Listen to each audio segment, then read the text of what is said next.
உன்னை கண்டு தென்றலும் நின்று போனதுண்டு உன்னை காண வெண்ணிலா வந்து போவதுண்டு ஏன் தேவி இன்று நீ என்னை கொள்கிறாய் முள் மீது ஏனடி தூங்கச் சொல்கிறாய்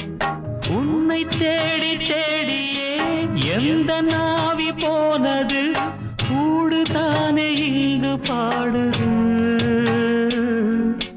கூடு இன்று குயிலை தானே தேடுது நான் பாடும் மௌன ராகம் கேட்கவில்லையா என் காதல் ராணி இன்னும் தூங்கவில்லையா